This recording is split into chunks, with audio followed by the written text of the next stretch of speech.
R D Burman का नाम पंचम कैसे पड़ा, क्योंकि उन्हें अक्सर बॉलीवुड में पंचम दा के नाम से बुलाया जाता था। राहुल देव बर्मन। तो इसके पीछे भी एक किस्सा है जिसे हम आपके साथ साझा करेंगे। दूसरे विश्व युद्ध की शुरुआत हो रही थी। 27 जून 1939 को सचिव देव बर्मन के घर यानी कि एस डी बर्मन संगीतकार के घर एक बेटा पैदा हुआ। नाम पड़ा तुबलू। बधाई देने के लिए फिल्मी दुनिया के कई लोग आए। इनमें से एक दादा मुनि यानी अशोक कुमार भी थे।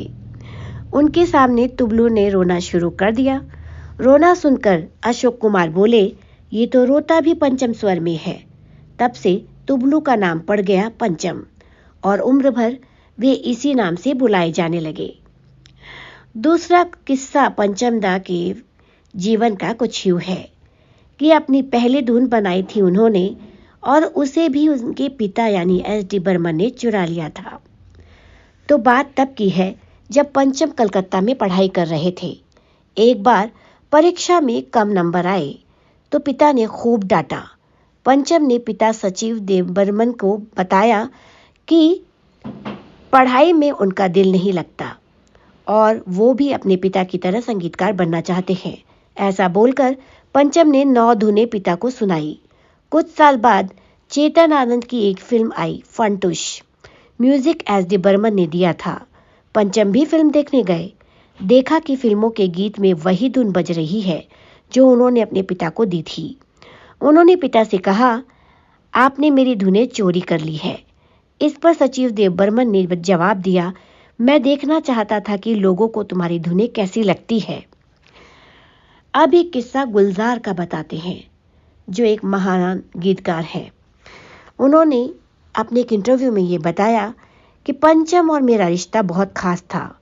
मैंने उसके साथ चलते फिरते घूमते घामते काम किया है। वो मुझे गाड़ी में बैठा लेता था।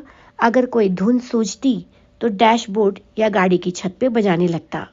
फिर मुझे कहता कि यार इसके लिए कुछ बोल दे वरना धुन गुम हो जाएगी। स्टूडियो पहुंचते तो बोलता कि अब तू वापस जा वरना काम में डिस्टर्ब करेगा। गुलजार बताते हैं कि पंचम में बहुत ही उतावलापन था। कभी काम के बीच कोई गर्म चाय ले आए तो उसके ठंडे होने का इंतजार नहीं करते थे, बल्कि चाय में ठंडा पानी मिलाकर सुड़क जाया करते थे। पंचम पर बनी एक डॉक्यूमेंट्री पंचम अनमिक्स्ड में शैलेंद्र सिंह बताते हैं, एक बार जब वो पंचम से मिलने गए तो देखा वो बहुत टेंशन में है। शैलेंद्र ने पूछा, क्या हुआ? तो जवाब मिला, मरवा दिया यार। वो जब आता है तो मुझे बुखार हो जाता है। इसका गाना बनाना पड़ता है तो मुझे 10 दिन पहले और गाना बनने के 10 दिन बाद तक बुखार रहता है। शैलेंद्र ने पंचम से पूछा कि वो किसकी बात कर रहे हैं।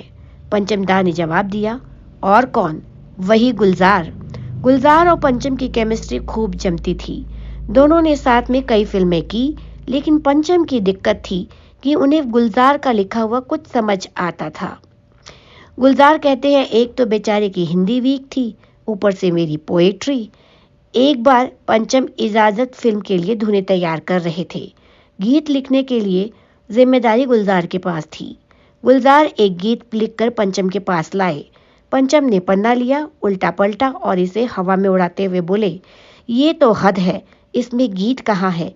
कल तुम मेरे पास टाइम्स ऑफ इंडिया उठाकर ले आओगे और कहोगे इसकी हेडलाइन से गाना बना दो। हालांकि बाद में पंचम ने वो गाना बनाया जिसके बोल थे, मेरा कुछ सामान तुम्हारे पास पड़ा है, सावन की कुछ भीगी भीगी दिन रखे हैं। इस तरह का कुछ गीत था जो कि बहुत ही सुपर डुपर हिट हुआ था। ऐसा ही एक किस्सा आपको और सुनाते हैं आंधी फिल्म के दौरान का। गुलजार इस फिल्म के लिए गीत लिख रहे थे, इस मोड़ से जाते हैं कुछ सुस्त कदम रसते, कुछ तेज कदम राहें। इस गीत में एक जगह लाइन थी, तिनको के नशे मन तक। गुलजार ने ये गीत लिखकर आर.डी. बर्मन को दिया। आर.डी. ने इसे कई देर तक पढ़ा और गुलजार से पूछा, यार ये नशेमन किस शहर का नाम है? आर.डी. बर्मन अपने अजीबोगरीब संगीत के लिए फेमस थे। इसी से जुड़ा एक किस्सा है। एक बार रणधीर कपूर उनके घर पहुंचे। देखा पंचम अपने सहयोगियों के साथ मिलकर आधी भरी बियर की बोतलों में हवा फूंक रहे हैं। रणधीर को लगा पंचम बौरा गए हैं। इसके कुछ समय बाद शोले रिलीज हुई। रणधीर ने पाया कि पंचम उस दिन बियर की बोतलों में से जो निकाल रहे थे, यही वो साउंड है जो महबूबा महबूबा गाने की शुरुआत में सुनाई देता है। एक और किस्सा है।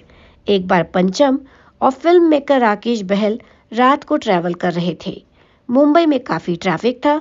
गाड़ी रुक रुक कर चल रही थी। बार बार ब्रेक लगाना पड़ रहा था। पंचम ने गाड़ी में बैठे बैठे ब्रेक रन ब्रेक की साउंड को पकड़ा और तेरे बिना जिया जाए ना का ओपनिंग म्यूजिक बना दिया। वो गीत तो आपने सुना होगा, काफी सुपर हिट हुआ था। तेरे बिना जिया जाए ना, तेरे बिना जिया जाए ना। एक और किस्सा सुनिए आर.डी. बर्मन और आशा भोसले की शादी का। आशा और पंचम की जब पहली मुलाकात हुई, दोनों शादीशुदा थे, लेकिन दोनों की शादीशुदा जिंदगी ठीक नहीं चल रही थी। दोनों अपने अपने संगियों से अलग रहने लगे थे।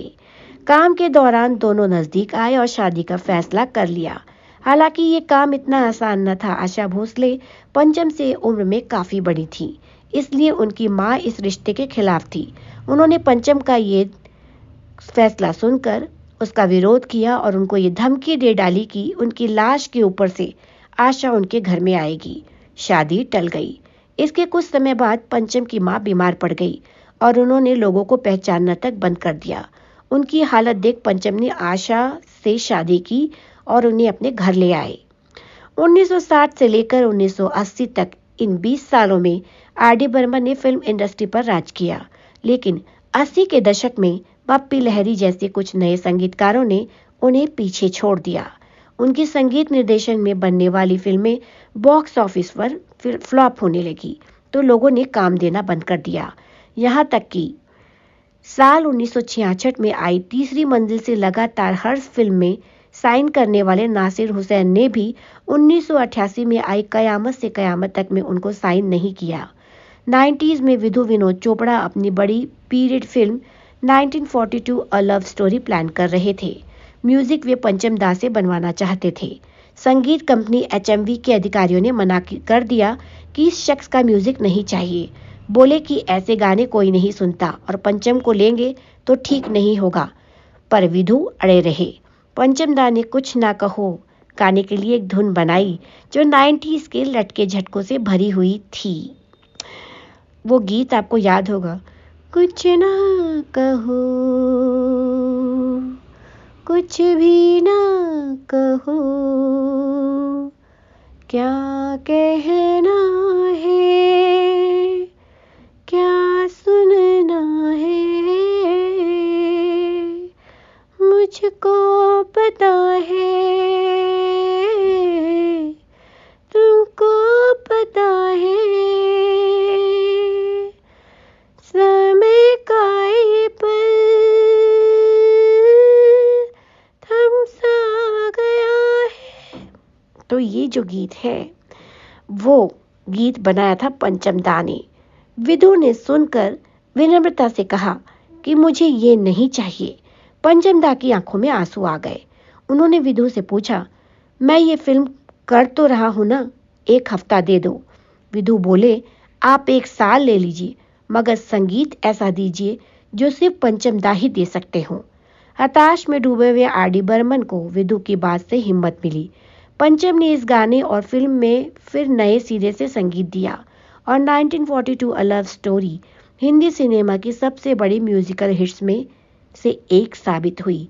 इस फिल्म के लिए आर.डी. बर्मन को फिल्म फेयर पुरस्कार मिला, लेकिन जब तक पुरस्कार की घोषणा हुई आर.डी. बर्मन दुनिया छोड़ चुके थे।